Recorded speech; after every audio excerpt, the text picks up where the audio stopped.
You are now listening to Chakras and Shotguns.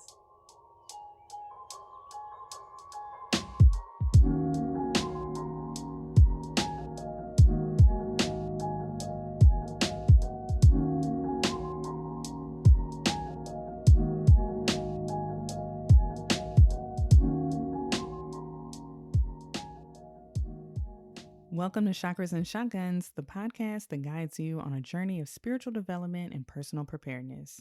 I'm Jen, a former lawyer, yogi, and human design lover. And I'm Mik, a marketer, energy healer, and prepper. So folks who've been with us for a while, been listening, they know that we have been gone for a minute.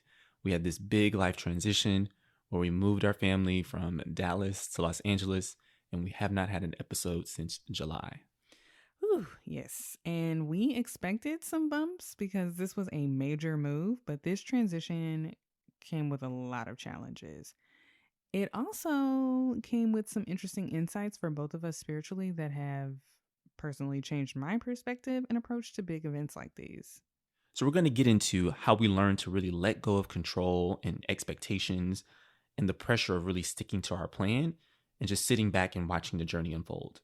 Hopefully, you'll learn from our story, and the next time you have a big life transition, you have a new perspective. But first, our OGs, they know how we like to start the show. If you're new, welcome.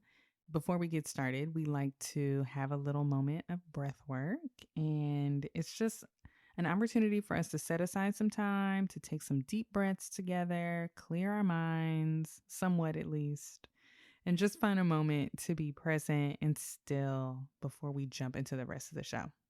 All right?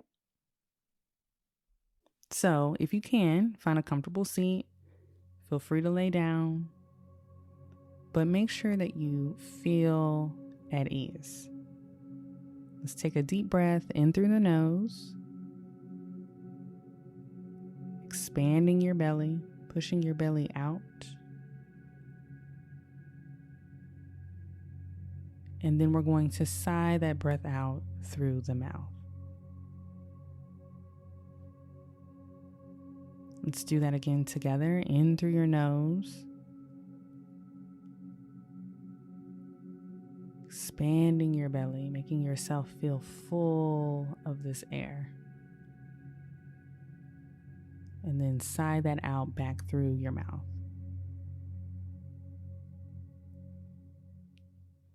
Make sure you get all of that air out. Okay, last big breath together, in through your nose. Why don't you roll your shoulders up to your ears and then down your shoulder blades, getting all that tension out of your neck and shoulders. And this time when we exhale, we're going to close our lips and exhale back out through our nose. Now that we've taken some deep cleansing breaths, let's just do a body scan together. Starting from your feet. Are they relaxed? Are they at an awkward angle? Are you as comfortable as you can be? Going up your legs, noticing where you might have tension, where you may be holding, where you may be locking out your knees. How do your hips feel? We hold a lot in our hips. Emotions, tension. Feel free to roll out and massage or stretch anything that feels like it needs a little love. Coming up to our bellies. How do we feel? Do you feel anxious? You don't have to solve what the emotion is or what the problem may be, especially if it's not something that you can do right in these 30 seconds. But just acknowledge it.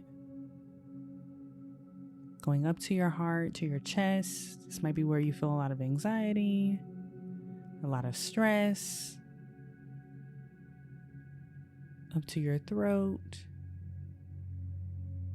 to Do you need to clear your throat? Do you feel like you have a lump in your throat?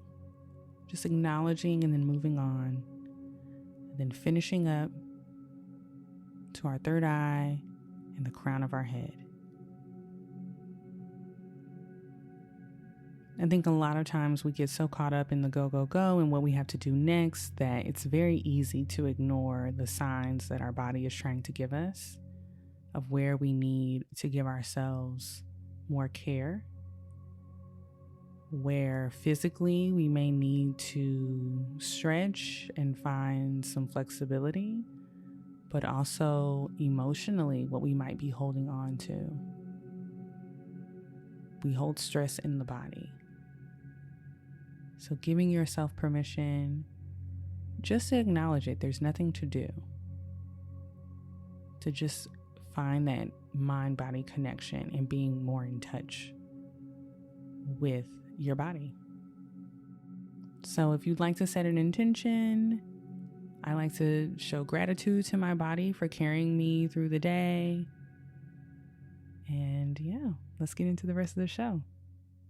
That was dope, Jen. I always appreciate when you do the breath works. You're welcome. All right, before we hop into our story, I do want to do a quick little plug. We're going to be launching a new email newsletter. So please go to chakrasandshotguns.com and sign up for that. We'll be sending out lots of great tips from a spiritual standpoint as well as a preparedness standpoint. So you don't want to miss those. Again, go to chakrasandshotguns.com and sign up for that newsletter.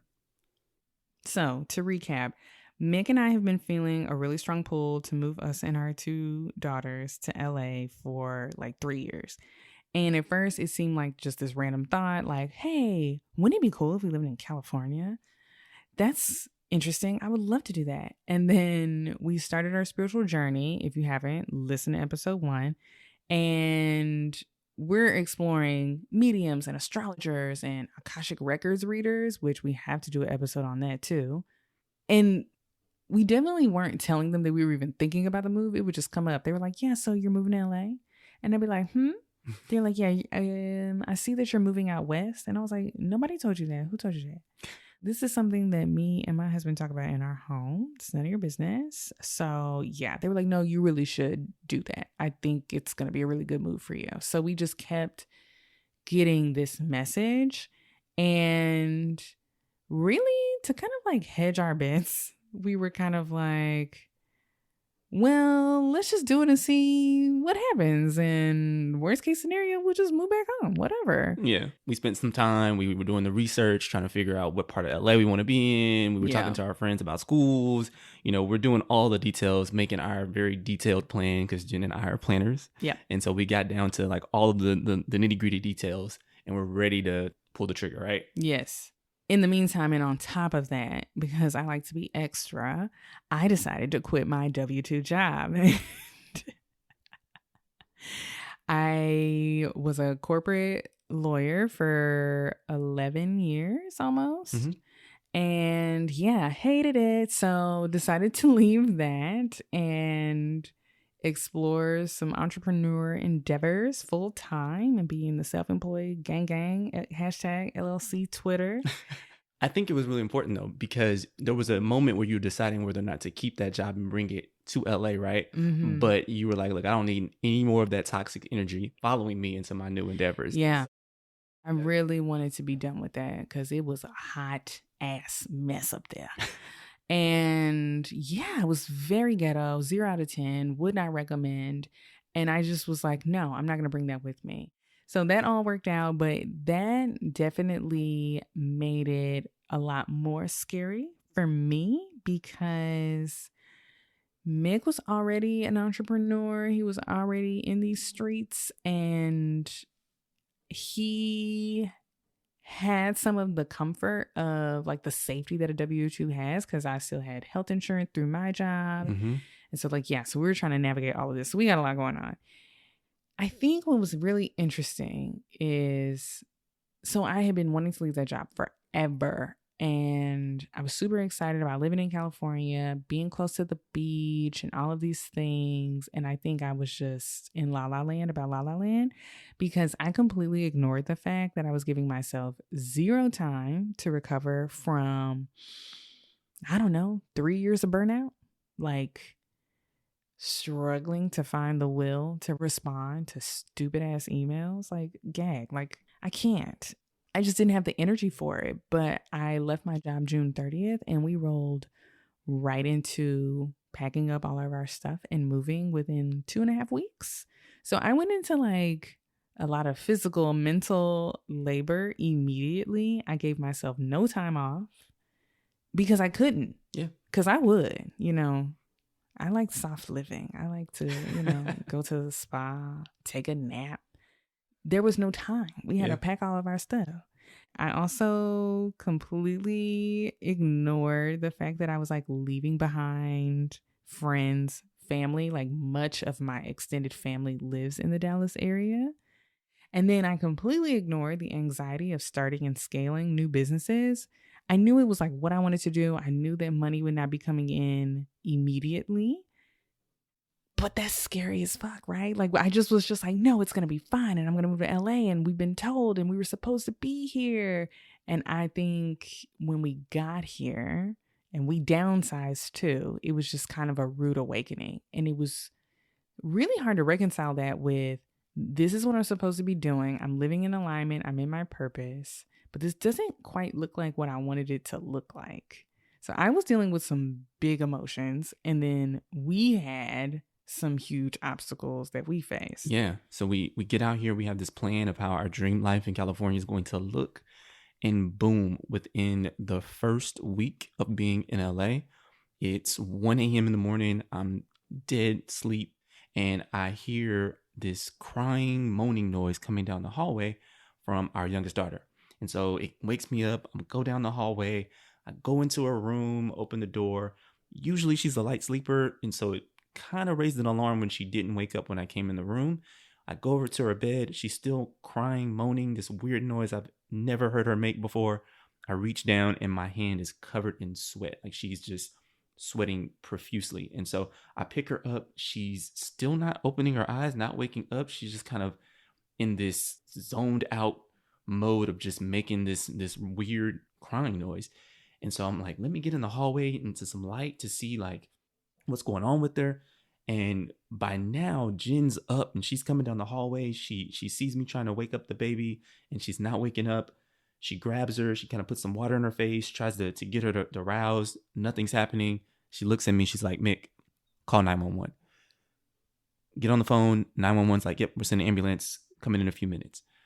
Now we're like in this weird fear-induced freak out mode, trying not to panic too much and just trying to figure out what the hell's going on with her, right? Yeah. So that was terrifying. That was the most scared that I have ever been in my entire life. We're waiting for the ambulance and time just stops, right? Mm-hmm, mm-hmm. You're waiting on this ambulance. I can't call my mom. It's 3:00 in the morning, Central Time. And what can she do for me? Mm-hmm. Nothing. Mm-hmm. I'm holding our youngest. I'm rocking back and forth. I'm just crying and begging her to wake up and waiting on this ambulance to show up. My oldest wakes up because we're planning to go to the hospital. She comes downstairs. You're a little kid. You're looking to your parents for like, I'm okay. I'm safe. Mm-hmm. And you're seeing your parents in a state that you've never seen them before. Mm-hmm. Your little sister is just limp. Yep. And she starts crying. And she's very sensitive and very, very empathetic. And she starts to cry. Yep. And I think that made it even worse for me. Because I'm trying to tell her it's going to be okay. And I don't know. Yeah. And I know my face does not look that way. Exactly. And so I'm just like, just come here. And so like she comes to me and I'm holding them both. And I'm just like, where's the ambulance? Where's the ambulance? And Mik, shout out to Mik. He's in prepper mode. He like compartmentalizes like John Wick, I think, in situations like that. Like he was like, okay, I'm going to deal with that later. but right now I'm gonna kick your ass. And so he made a kick-ass bag for me to take to the hospital. And when I got there and he ended up bringing the bag for me and I opened it, after things had kind of calmed down a little bit, and it was like everything that I needed, everything that I could have thought of for me and the baby. That was amazing. But what it ended up being is that she had a febrile seizure. And so she didn't seize in the way that you think about somebody having a seizure, but it just kind of put her in this catatonic type state. And it's very common. And what it is that her fever just spiked too fast. It's really hard to watch out for. It's very common in kids under the age of 6. And it's just something that we're going to have to closely monitor her for the next few years. Yeah. And so we make it through this first night of this ambulance. And we were thinking, okay, now we can kind of come back to some sort of routine. 2 weeks later, though, I dropped the girls off to daycare, come back home. We're having coffee. We're sitting on the couch, planning our day, getting our entrepreneur on. Hey. And boom, get a call from daycare. Well, your youngest daughter, she was out on the playground, having a good time, smiling, and then all of a sudden she collapsed and had a seizure. So now we've called the ambulance, and we will let you know which hospital they're taking to, which you guys should start making your way over. And those feelings of that first night come right back, right? We're scared. Mm-hmm. We're trying to figure out what the hell is actually going on. Mm-hmm. Get to the hospital. She's hooked up to all these machines. We start talking to the doctors. They're explaining, hey, having one increases the likelihood of having another one. And so, we start thinking about what can we do going forward to make sure that she's not continuing to have these issues, right? Mm-hmm. Luckily, there's no long-term neurological issue associated with it. It's really just a fever thing. And so, we get to searching. And so we find this device. It's a smart thermometer made by Vava. We'll link to it in the show notes if anyone else out there is experiencing this with their kids. But it's basically a sensor that goes under the underarm of the baby, and it monitors their temperature as they're kind of operating. It could be when they're asleep or when they're awake. And there's a monitor that will basically beep. And if the temperature goes over a certain point, I think it's 100 degrees, it'll beep and kind of alert the parents that something needs to happen, give them some ibuprofen or something to help kind of manage their fever. So she's doing amazing. It's just something we're just going to have to keep a close eye on her for. Yeah. So we feel like we have a good handle on our youngest daughter and her medical situation.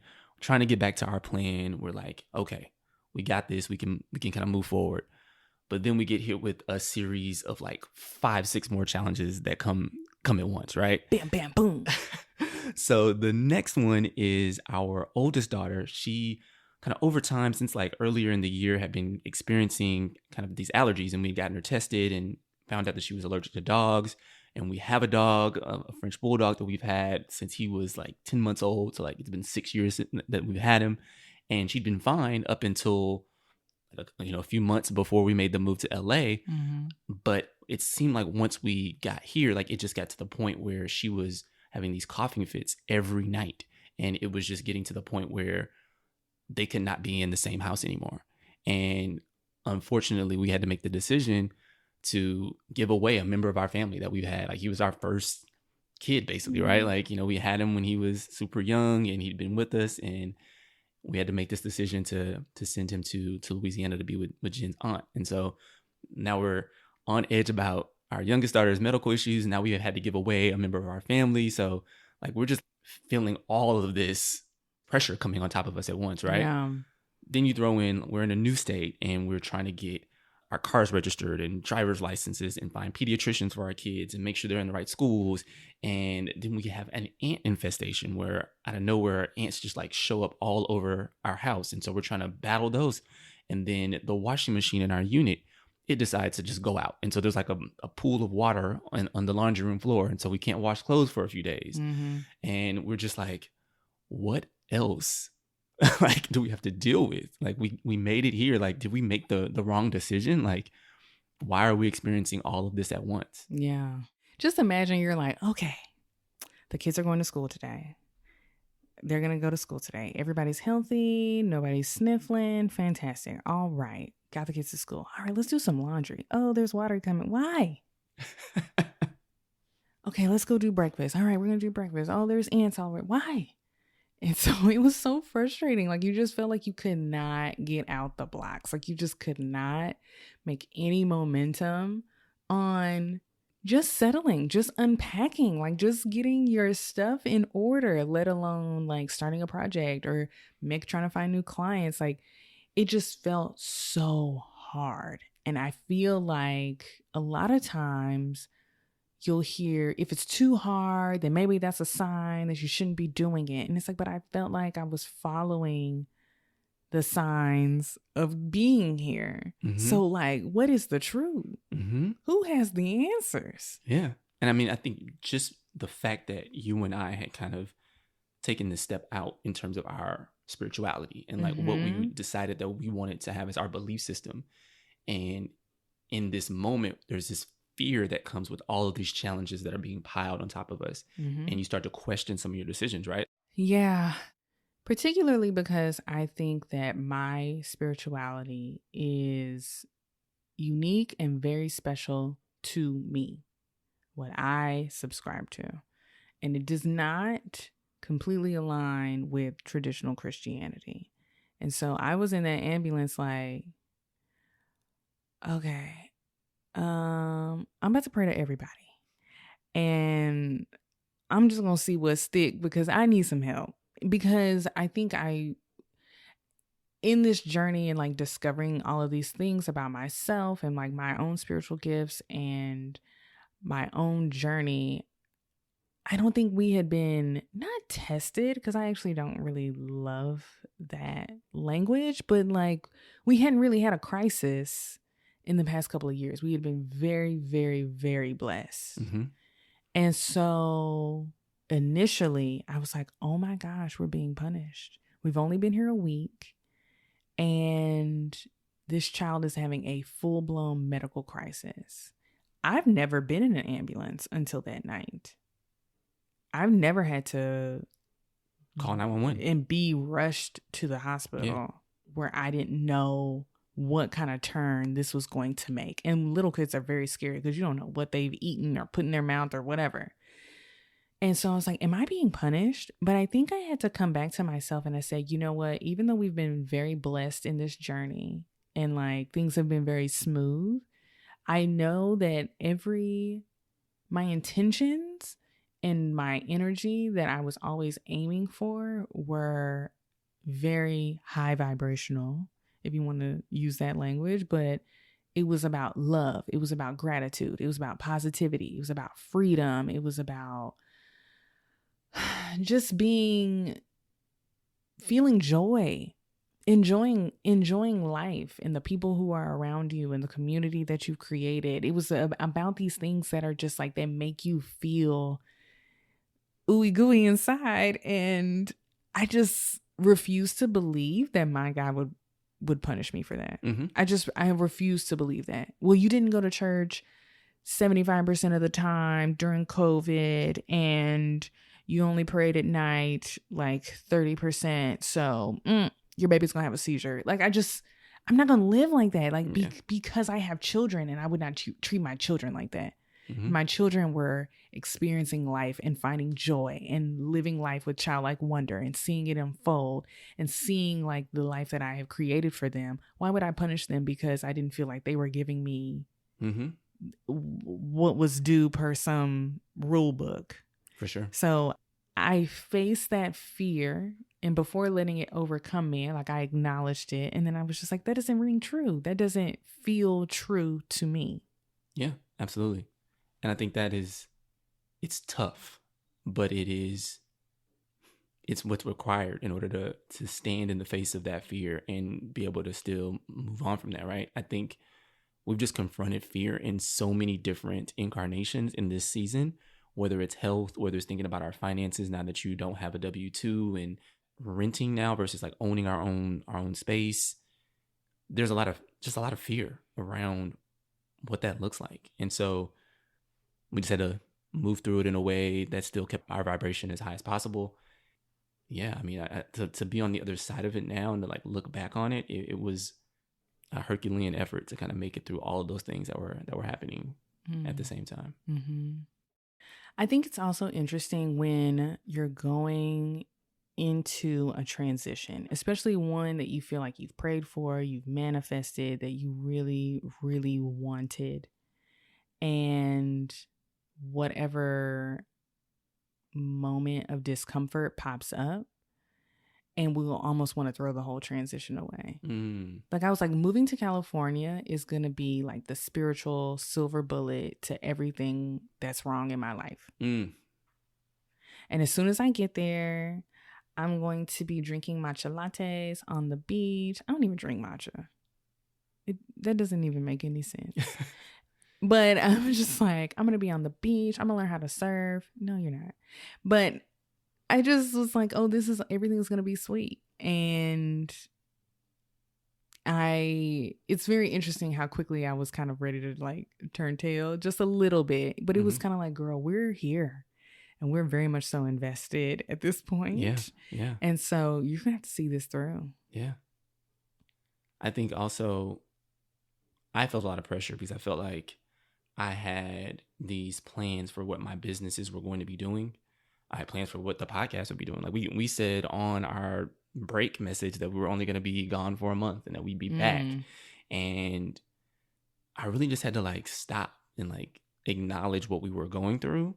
And give us both grace that like, hey, yes, you had this plan. Yes, you wanted to do all these amazing things and you put a lot of pressure on yourself to get them done, but it's okay. You are going through a lot that requires a lot from you physically, mentally, emotionally.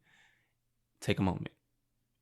Come back to all those things that you want to do when the energy is right? And just take a beat. Yeah. And then the fact that I did not give myself substantive restorative rest and then didn't get much of an opportunity when we got here because of everything we just talked about.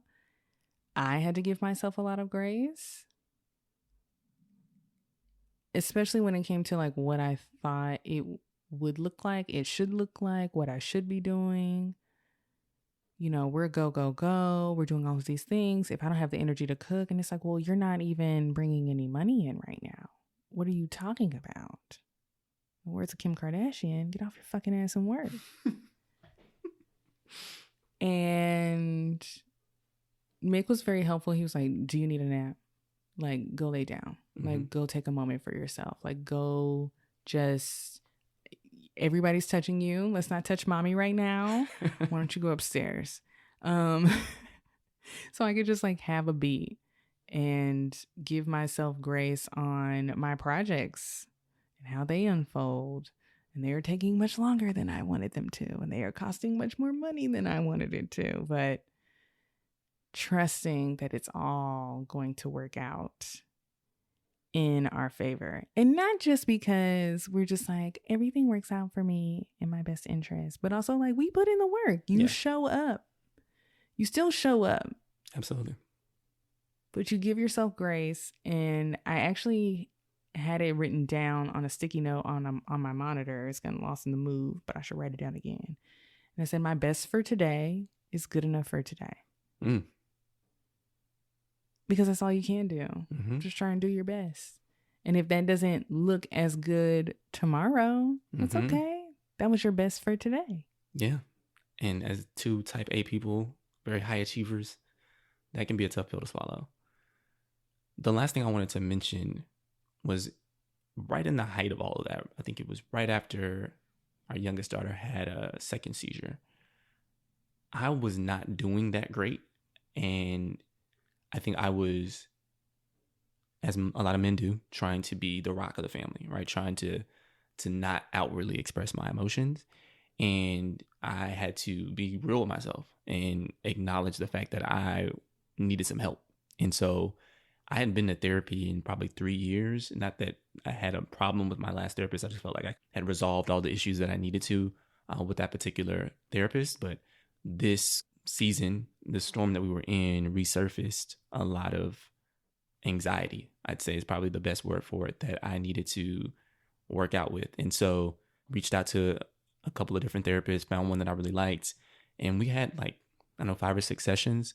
And I think it was monumental for me in order just to have that sounding board, to be able to kind of reset myself mentally, to be able to take on the challenges that we were going through. So I know a lot of fellas out here, we think therapy isn't necessary.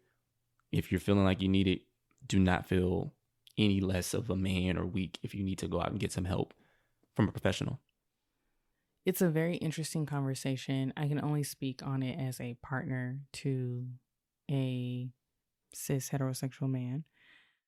It's noble to think that you have it all under control and that that's what your family needs. But getting that help just makes you so much more of a whole present person. Mm-hmm. And then also, like, I think sometimes men will push that down and not want to talk about it. I guess people do it in general, but that does not help the others around you to see what's really going on with you and offer help. Because I struggle to ask for help too. I can be almost cripplingly independent. And yeah, like people around me are like, well, I don't know how to help you. I don't know what's going on. So I would just echo everything that Mik said. I also would say that I keep up with my therapist. We are regular. We together. So one tip that I would say is keep very strict boundaries on your therapy time. Like I've heard a lot of stories from friends where they were like, yeah, well, I kept rescheduling and then we just kind of fell off, but like I really need to get back on their schedule. We've talked at length about how hard it is to find a therapist that you like, get on their schedule. Are they accepting new clients? And so I just keep in that same cadence. Yep. I think 3 weeks this time. I think a month. We can do a month. And just keep on keeping on. And if something pops up, I'm like, I'm sorry. This is an hour. It's an hour that I have blocked off that cannot be moved. Mm-hmm. And it is what it is. So just move around it. I work on better boundaries every day. That is one that I'm extremely proud of.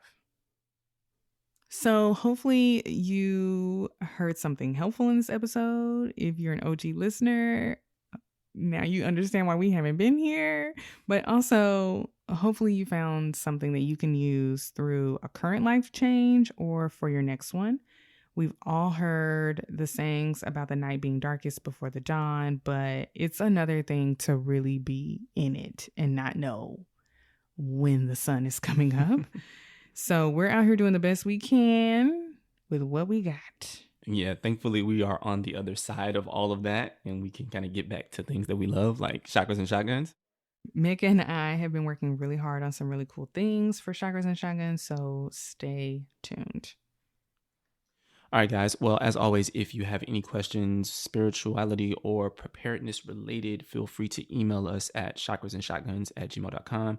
And remember, as I mentioned earlier, sign up for our mailing list. We're going to get that newsletter out soon. You can sign up at chakrasandshotguns.com. And finally, if you're loving the show, please subscribe and give us 5 stars wherever you listen. Namaste.